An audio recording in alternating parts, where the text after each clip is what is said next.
How's everything going today, guys? My name is Copycat, and welcome to every glitch in Super Mario Maker 2. Before I get today's video started, I want to let you all know that Nintendo looks down upon glitch courses and most likely will delete your upload. Or, in some cases, even if you don't upload it. That being said, this video is a study of every glitch in Super Mario Maker 2 and how exactly they work. If you're watching this video in the future, then there's a good chance that Nintendo will fix some of these in a later update, so sorry. I'm going to start this video off by showing you my favorite glitch in Super Mario Maker 2, the Chain Chomp Cannon. This glitch causes the usually bouncing Chain Chomp to fly.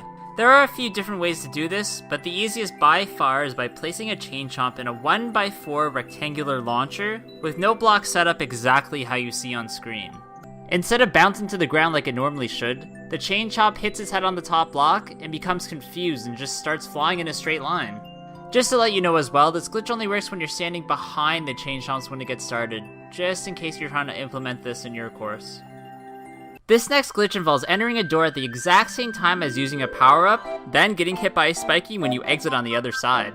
If done properly, then Mario will freeze time and begin to travel indefinitely. You can't really beat the level, but this is just a really weird trick.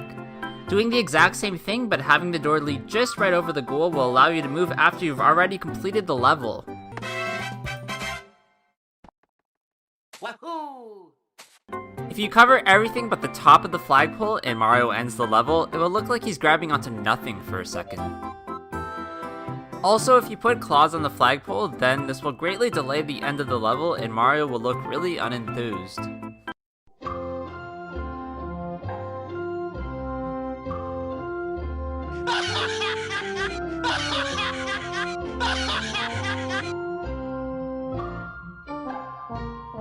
Oh yeah, Mario time! The next three glitches all involve using specific mechanics to get certain characters and enemies to fly. The first involves using Cat Luigi in the 3D world style and creating a 1 square tight space for him like this one. Once here, direct the left joystick diagonally down so he's constantly crawling, then press right trigger to perform a forward dive. Make sure you hold onto the two buttons, and as soon as he recovers, you should start floating upwards. Now this glitch only works as Cat Luigi and no other character. The next glitch involves Yoshi, and this is done by placing his egg on top of a note block with a gate facing downwards just above, and rising lava just below. As soon as Yoshi hatches and the lava touches him, he will go blasting off into space. The final glitch involves a thwomp, which can be sent flying if he touches a note block while he's moving a beetle shell. This could be used for some very interesting course mechanics. There's actually a very strange way to get any item or enemy to behave as if they are on ice, even if they aren't. Set up a super cannon so that it's firing towards a note block that has a fire flower stuck bouncing on it. To do this correctly, the fire flower should be about 2 spaces away from the super cannon, and you can pretty much put anything in it and it will behave like it's on ice. There's also a way to get Bowser to move insanely fast. All you have to do is create a slope with not a lot of space above, and Bowser will act really weird. The next set of glitches all involve getting to certain areas of the map you're not supposed to by using block clipping. The first way to do this is by placing vines in a very tight corner with a one-way gate facing upwards just below. Hold onto the vines while having a mushroom come towards you, and once you grow bigger, it will force you ever so slightly through the gate to the other side. Another way to clip through things is by ground pounding a seesaw that is just poking up through a semi-solid platform. There's also a way to clip through a semi-solid platform in a dry bones shell by using this very specific setup. All you have to do is ground pound at the exact right time and the string will launch you right through. An even more complex clipping glitch is the X = 9 glitch. This means if you place a dotted line block just below an on switch, then you can clip through it if it's exactly 9 units away from the left side of the screen. Or 129, but that's really complicated and who's counting that. This glitch is incredibly weird, and in certain themes you may have to crouch to get it to work. You can also slightly clip through bumpers and access hidden blocks through them if you use Yoshi, crouch, then jump and release Mario at the right time. To get this right, it takes a lot of time and practice, and you can only do it if Mario or one of the other characters is powered up.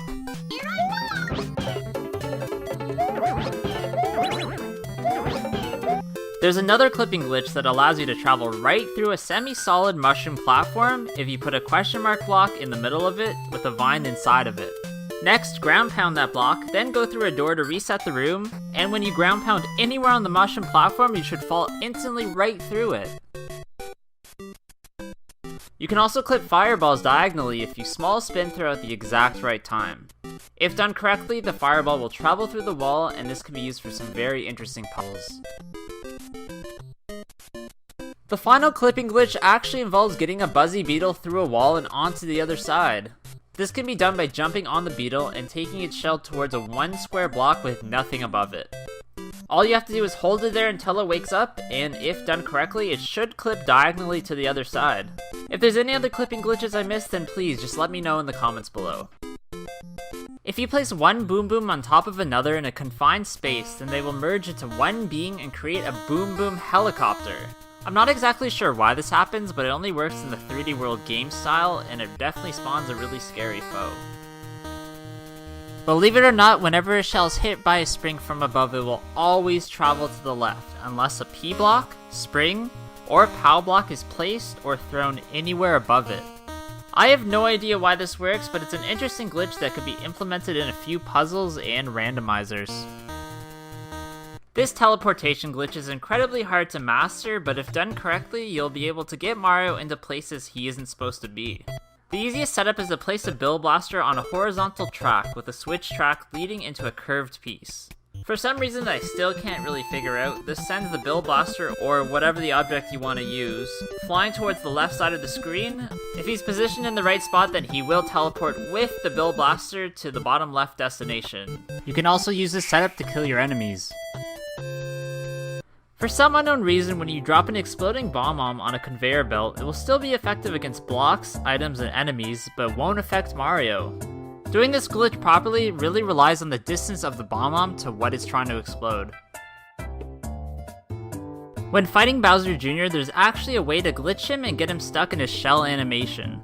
To do this, place a semi-solid platform in the middle of the room and hit him once to put him in the shell attack.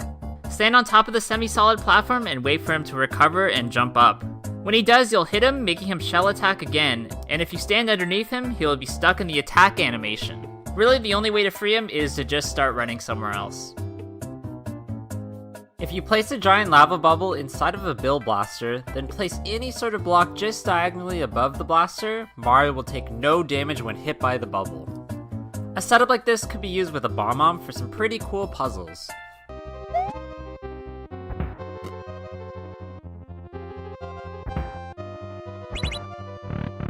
Believe it or not, there's actually a way to move cannons using certain items.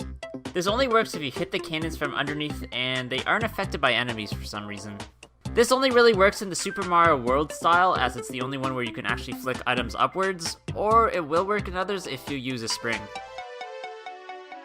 If you place a Piranha Creeper right near the beginning of the level and have it travel upwards, then something really weird happens when you slide down it. Mario will begin to accelerate and launch towards the start.